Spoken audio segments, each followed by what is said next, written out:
Don't worry about it, folks. Don't worry about it. There's nothing to see here as Rome burns and we witness firsthand the fall of the American Republic. The enemies are at the gates, but we have plenty of things to distract us. It's not your fault at all. You have to watch what everyone else is up to, liking posts, following the live feeds. Otherwise, you might miss something, and nobody likes FOMO.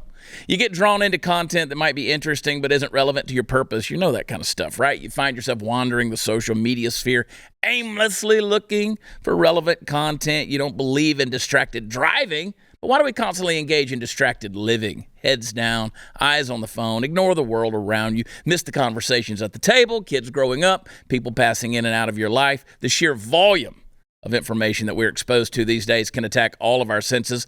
While the age of information may have made us better connected and informed, it's also made our lives more rushed, hectic, and distracted. And that's a problem. Big Brother's loving the results. Research is now proving that the brain is not quite coping with the amount of information we receive, and our ability to disconnect from the outside and be present in the moment is actually decreasing. That's right. The age of information has conditioned us to believe that we need to absorb every ounce of information sent our way and squeeze as much as we possibly can into our daily schedules to get the most from life. Yet, if you think about it, constant rushing, jumping from one task to another, dividing our attention onto a million different things is hardly equal to living a life to the fullest. It's like we made our minds join CrossFit, but the class never ends and the coach sucks and the exercises are garbage.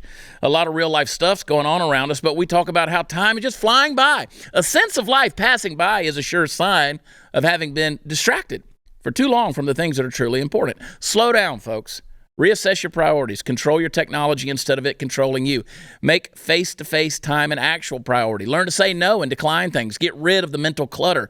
Make your priorities great again. Notice each day. Notice each day.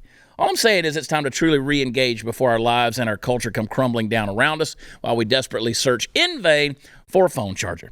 Now, our top story tonight, number one with a bullet. A mother of three in San Antonio, Texas, shot an intruder attempting to break into her home. Score one for the good girls. The criminal did, in fact, die. Of all the states to try to be criminal scum in, maybe next time don't mess with Texas, where open carry is an open secret and every gal has a gun in her garter belt and her panty drawer. China and Russia are in talks to develop a base on the moon. This is the same Russia that threatened to crash the International Space Station into Earth if we didn't fold into their trade demands, whining like Eli Manning on draft day. Now they're putting their noses in our business. See what I did there? And demanding we give them some space. Well, actually all of it, space. I say instead we take this war to the frigid temps of space and make it a really cold war. It's hard to have a swinging dick contest in deep space where the average temperature is negative 454 degrees Fahrenheit. Maybe we had a real dick swinger in the White House. He could come up with something like, Space Force. That's right, we did. Y'all made fun of it. Anyway, appealing to their inner Joseph Goebbels, the Department of Homeland Security has taken a break from its busy schedule of not combating terrorism to announce the creation of a disinformation governance board to combat the flow of dangerous misinformation. That's very Chairman Mao of them. But it's also a fancy way of saying some idiot showed the Democrats the Harry Potter movies and they just had to have their own Ministry of Truth, which is ironic because if there is one thing the left can't stand, it's truth. The truth is, if the left was held accountable for failed policies, there wouldn't be a single man left in the party, which again is ironic because if the left manages to enact their gender fluidity policies, there literally won't be any actual men left anyway, just a bunch of hybrids.